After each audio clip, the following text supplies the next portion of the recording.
Hello dear learners, मैं doctor Archana Mishra, department of botany, Pandit Sundar Lal Sharma, open university, Bilaspur, Chhattisgarh. आज के लेक्चर का टॉपिक है जनरल फीचर्स ऑफ साइनोबैक्टीरिया। इस लेक्चर में हम जानेंगे साइनोबैक्टीरिया के सामान्य लक्षण, उसकी संरचना, आवास, प्रजनन और उसका इकोनॉमिक इम्पोर्टेंस। तो सबसे पहले हम साइनोबैक्टीरिया क्या है। साइनोबैक्टीरिया एक प्रोकैरियोटिक जीव होते हैं जो प्रकाश संश्लेषण करने में सक्षम होते हैं। इन्हें नीले हरे शैवाल भी कहा जाता है और ये पर्यावरण में महत्वपूर्ण भूमिका निभाते हैं। कुछ इनके जनरल फीचर्स होते हैं जिसकी वजह से ये जाने जाते हैं, जैसे क्लोरोफिल ए का प्रेजेंस होना, सिर्फ क्लोरोफिल ए का, फाइकोपिलीसोम्स का प्रेजेंट होना और थैलेकॉइड्स जो है सिंगल फ्लोटिंग रहते हैं। राइबोसोम 70S प्रेजेंट रहता है और कुछ पॉलीहाइड्रल बॉडीज प्रेजेंट रहेगा। गैस वेसिकल जो उसको बायोन्सी देता है सेल को। और हैबिटेट जो है हर जगह पाए जाने वाला साइनोबैक्टीरिया है। एग्जाम्पल के तौर पे अनाबिना, नॉस्टॉक, ऑस्लेटोरिया, लिंगबाया, सिनकोकस और सिनसाइटोटिसिस। अब हम जानेंगे इसका अक्रेंस या उसका आवास कहाँ है। साइनोबैक्टीरिया लगभग सभी प्रकार के वातावरण में पाए जाते हैं। मीठे पानी, समुद्री जल, गर्म जल, स्रोत, मिट्टी और चट्टानों पर भी इनका आवास होता है। कुछ प्रजातियां अत्यधिक तापमान में भी जीवित रह सकते हैं। इनको जो है पायनियर स्पीशीज कहा जाता है बैरन एरियाज का। जैसे कि कुछ थर्मोफिलिक फॉर्म्स जो लगभग 70 डिग्री सेंटीग्रेड टेम्परेचर पे भी सरवाइव कर सकते हैं, जैसे येलोस्टोन पार्क में पाए जाने वाले साइनोबैक्टीरिया। इनकी स्पेशल एबिलिटी होती है जिससे इनकी पहचान है नाइट्रोजन फिक्सेशन करने की क्षमता। अब हम बात करेंगे थैलस ऑर्गेनाइजेशन की कि ये देखने में कैसा है। तो कोशिका को दो भागों क्रोमोप्लाज्म और सेंट्रोप्लाज्म में विभाजित किया जाता है। थैलस का संगठन अकारिकी के आधार पर थैलस के दो मुख्य श्रेणियों में बांटा गया है। हालांकि दोनों ही रूपों में कोशिका का प्रोटोप्लाज्म स्पष्ट रूप से दो भागों में विभाजित है। क्रोमोप्लाज्म जो बाहर की तरफ का किनारे का रीजन है और पिगमेंटेड रीजन कहलाता है।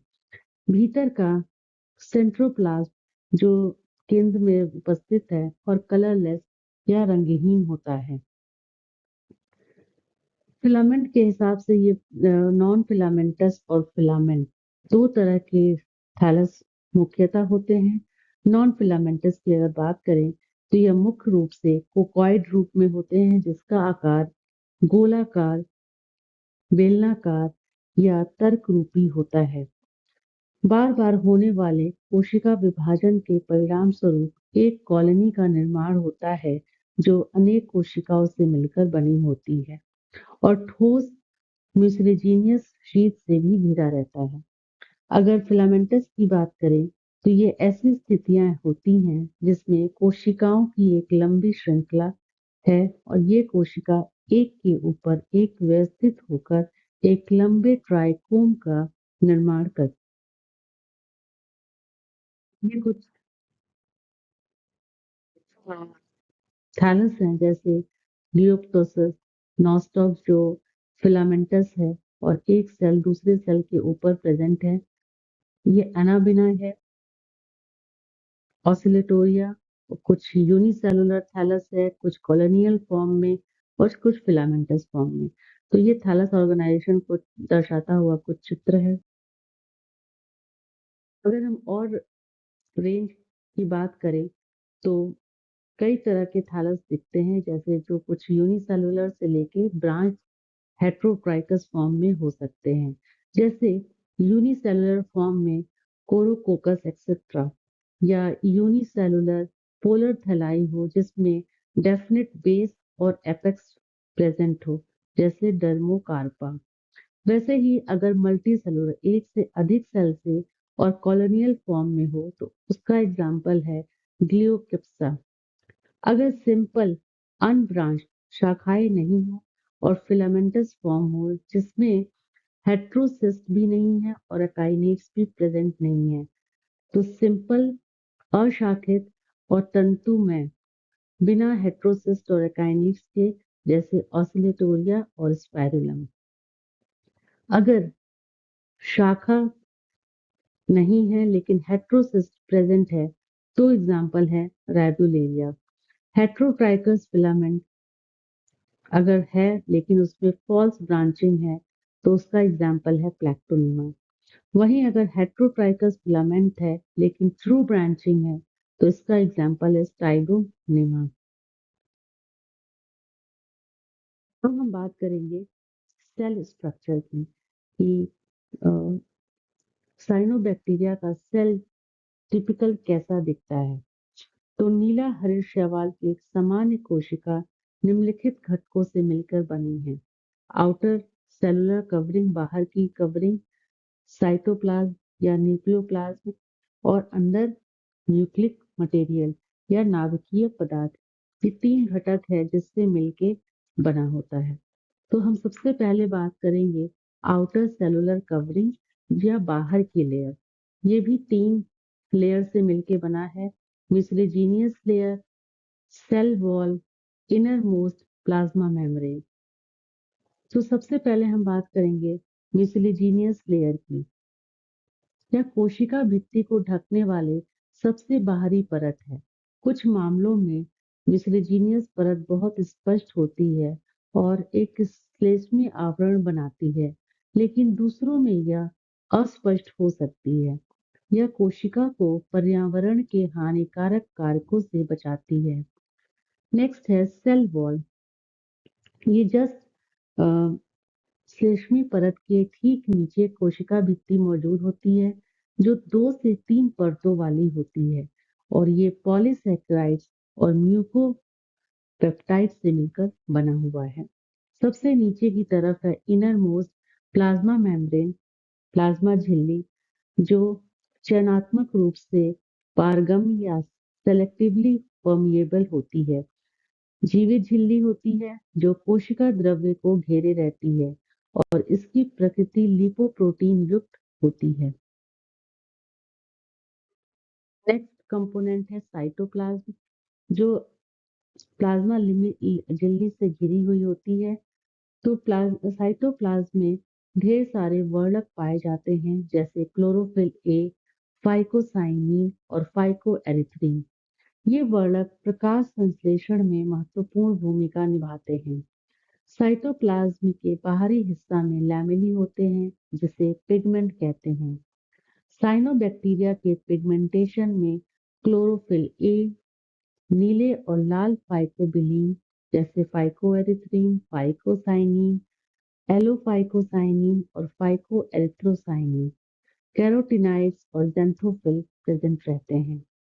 ये एसेसरी पिगमेंट है जो फाइकोबिलिसोम के साथ मिलकर काम करते हैं और थाइलाकोइड के बाहरी स्तर पर कतारों में लगे रहते हैं। इनके थाइलाकोइड जो साइटोप्लाज्म में फ्लोटिंग घूमते हैं और गुच्छों में नहीं बल्कि सिंगल रहते हैं और डिफरेंट डिस्टेंस पे एक स्पेसिफिक डिस्टेंस पे प्रेजेंट रहते हैं। ये प्रोक्लोरोफाइट और ज्यादातर दूसरी शैवालों से अलग रहते हैं, लेकिन रोडोफाइटा और ग्लाइकोफाइटा में एक समानता है। स्टोरेज फूड के रूप में पॉलीसैकेराइड और साइनोफाइसीन स्टार्च होता है जो थाइलाकोइड के बीच छोटे छोटे दानों में जमा रहता है। Nuclear material.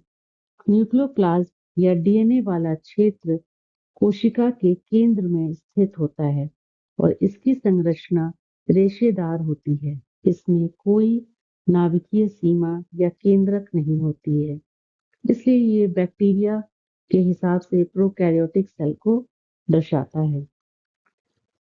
कुछ स्पेशल कैरेक्टर्स जैसे cyanophycean granules, polyhedral bodies, polyphosphate bodies और गैस वेसिकल्स।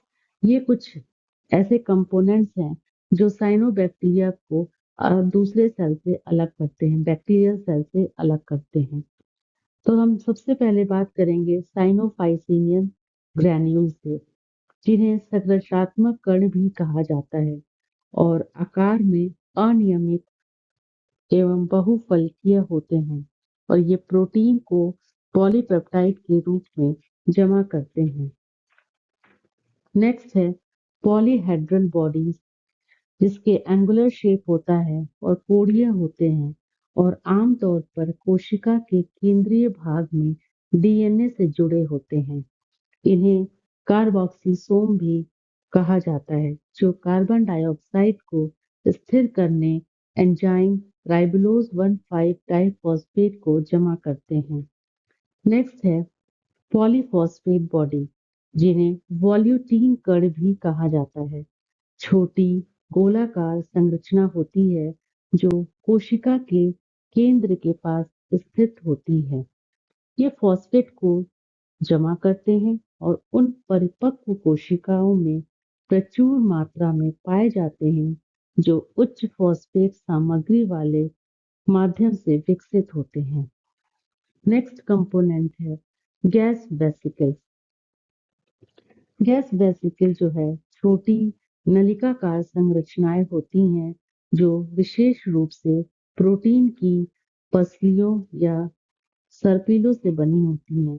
इन गैस युक्त वेसिकल्स की दीवार काफी कठोर होती हैं, लेकिन दबाव डालने पर ये पिचक जाती हैं। ये गैस वेसिकल्स प्रकाश से बचाव करती हैं और साथ ही बायोन्सी भी देती है सेल को। ये सेल का स्ट्रक्चर है एक टिपिकल साइनोबैक्टीरियल सेल का स्ट्रक्चर, जो लगभग 0.5 माइक्रोमीटर के डायमीटर तक हो सकता है। तो सबसे पहले बाहर की जो लेयर है वो है शीट या म्यूसिलेजिनियस लेयर।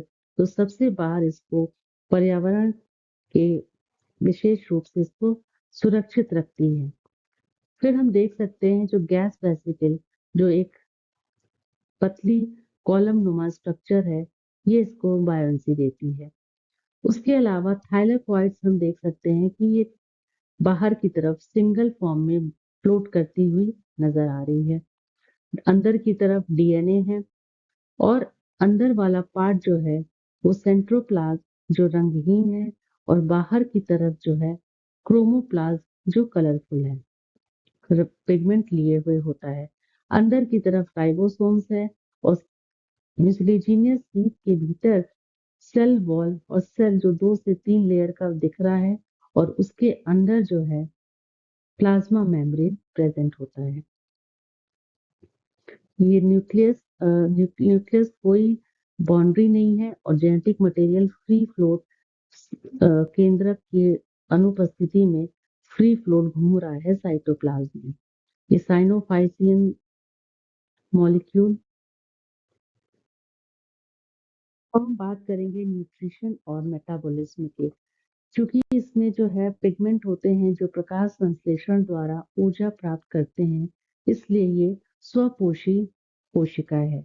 इसमें कुछ एंजाइमों की कमी के कारण मेटाबॉलिज्म जो है वो पूरी तरीके से क्लियर नहीं होता। तो हम बात करेंगे रिप्रोडक्शन। तो साइनोबैक्टीरिया में किस किस तरह से रिप्रोडक्शन हो सकता है। तो सबसे कॉमन जो रिप्रोडक्शन है वो है बाइनरी फिशन। इसके अलावा इसमें मुख्यतः ये अलैंगिक प्रजनन होता है, जिसमें बाइनरी फिशन, एकाई नीड्स और हार्मोगोनिया मुख्य है। तो हम बात करेंगे बाइनरी फिशन की। इनमें प्रजनन का सबसे आम तरीका है जो बाइनरी फिशन है। इसमें एक एकल कोशिका जीव 2 नए एकल कोशिका जीवों में विभाजित हो जाता है। सेकंड है एकाई नीड्स। ये अधिकांश तंतु में साइनोबैक्टीरिया में होता है, जो प्रतिकूल परिस्थितियों में जीवित रहने वाली संरचना विकसित करते हैं। ये संरचनाएं सामान्य कोशिकाओं से बड़ी होती हैं और इनकी दीवारें मोटी होती हैं अन्य सेल से। इसे एकाइनीड्स कहते हैं। जो अनुकूल परिस्थितियां जब लौटती हैं तो ये जर्मिनेट होकर नए तंतु बनाते हैं। नेक्स्ट है हार्मोगोनिया। सभी तंतु में साइनोबैक्टीरिया अपने तंतुओं या ट्राइकोम्स के विखंडन द्वारा प्रजनन करते हैं। यह विखंडन लगभग नियमित अंतराल पर होता है, जिसमें छोटे छोटे टुकड़े बनते हैं, जिसमें से 5 से 15 कोशिकाएं बनती है। तंतुओं के इन छोटे टुकड़ों को हार्मोगोनिया कहा जाता है। ये हार्मोगोनिया फिसलने जैसी गति दर्शाते हैं और विकसित होकर पूर्ण रूप से नए तंतु बन जाते हैं। नेक्स्ट है हेट्रोसिस्ट। कुछ विशेष मामलों में हेट्रोसिस्ट भी सक्रिय हो जाता है या अंकुरित होकर एक नया तंतु बनाता है। शुरुआत में 2 कोशिका और बाद में 4 कोशिका जर्मिनेट होता है। यह अंकुर या तो हेट्रोसिस्ट की दीवार के मध्य भाग से फटने की वजह से होता है या फिर छिद्र के धीरे धीरे घुलने और चौड़ा होने पर बाहर निकल आता है। ये कुछ चित्र हैं जो बताते हैं रिप्रोडक्शन के बारे में साइनोबैक्टीरिया में। जो ये पहला चित्र है वो है नॉस्टॉक फिलामेंट का, जिसमें दिखाया गया है कि हार्मोगोनिया के द्वारा नए फिलामेंट का फॉर्मेशन। वहीं ये दूसरा साइनोबैक्टीरियल सेल है, जिसमें कुछ सेल जो है मोटी हो जा रही हैं, थिक वॉल्ड की, और उसके अंदर हार्मोस्पोर या एक अलग तरह के स्पोर्स का फॉर्मेशन होता है, जो इसके रिलीज होने के बाद अनुकूल परिस्थिति में आके जर्मिनेट होकर नया साइनोबैक्टीरियल सेल फॉर्म कर रहा है। वहीं एक दूसरा साइनोबैक्टीरिया है, जिसमें 2 टाइप्स के वेजिटेटिव या एसेक्सुअल रिप्रोडक्शन हम देख सकते हैं। पहला ये सेल जो है एकाइनीड का है, जो सभी सेल से अलग है। इसमें 2 एकाइनीड का हम चित्र देख सकते हैं, जो सभी वेजिटेटिव सेल्स से अलग दिख रहा है, जिसकी वॉल थोड़ी मोटी और साइज में थोड़ी बड़ी हो जाती है।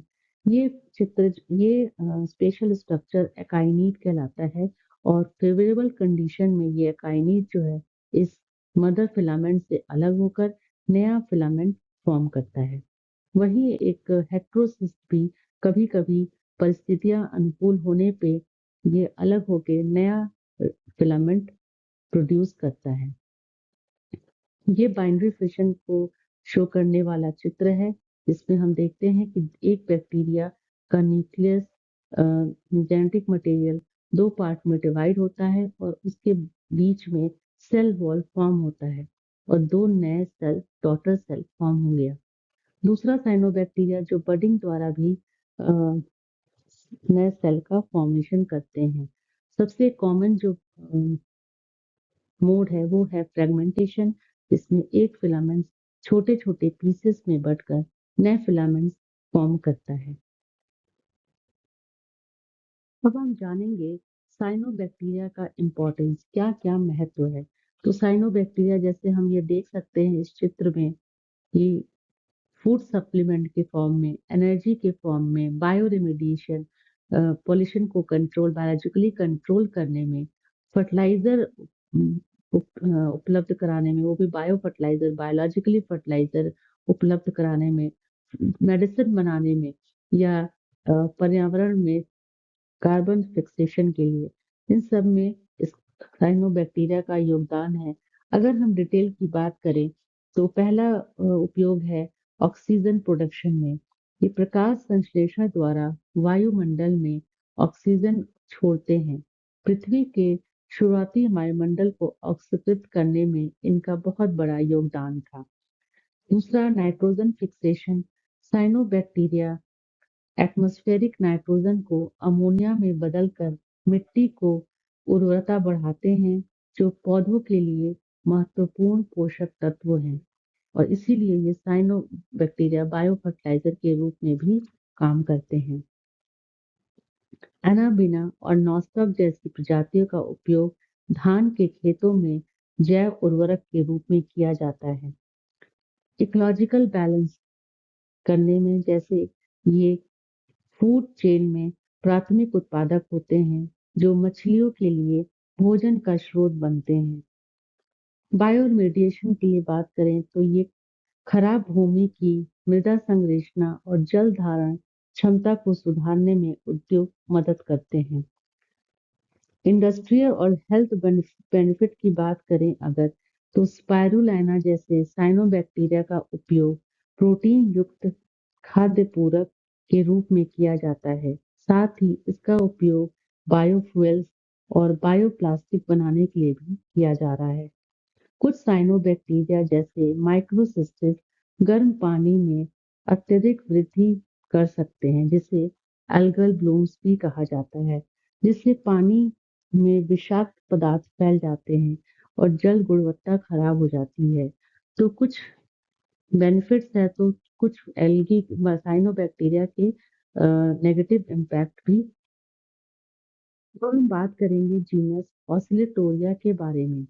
ऑसिलेटोरिया का अगर हम ये इम्पोर्टेंट एक का मेंबर है साइनोबैक्टीरिया का, तो इसके अगर क्लासिफिकेशन की बात करें तो ये बैक्टीरिया डोमेन से लिया गया है phylum cyanobacteria, class Cyanophyceae, order Oscillatoriales, family Oscillatoriaceae और जीनस है ऑसिलेटोरिया।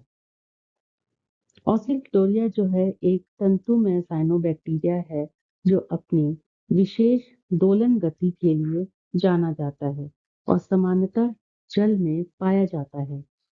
अगर हम इसके हैबिटेट की बात करें तो ये ताजा पानी में पाए जाने वाला एक नीला हरा शैवाल है जिसकी 76 प्रजातियां लगभग पाई जाती हैं। ये प्रजातियां आमतौर पर तालाब, कुंडों, नलियों, झरनों और प्रदूषित पानी के साथ नमी, मिट्टी, चट्टानों पर भी पाई जाती है। ये पानी की सतहों पर या तालाब की तली में नीले रंग की काई बनाती है।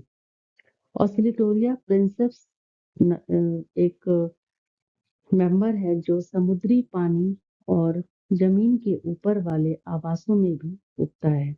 वैसे ही ऑस्ट्रेटोरिया ब्रेविस एक प्रजाति है जो -16 डिग्री सेंटीग्रेड तक का तापमान सहन कर सकता है, जबकि ऑस्ट्रेटेरिया टेरेबायोफॉर्मिस एक प्रजाति है जो हॉट वाटर स्प्रिंग या मतलब गर्म वाटर में भी सरवाइव कर सकता है।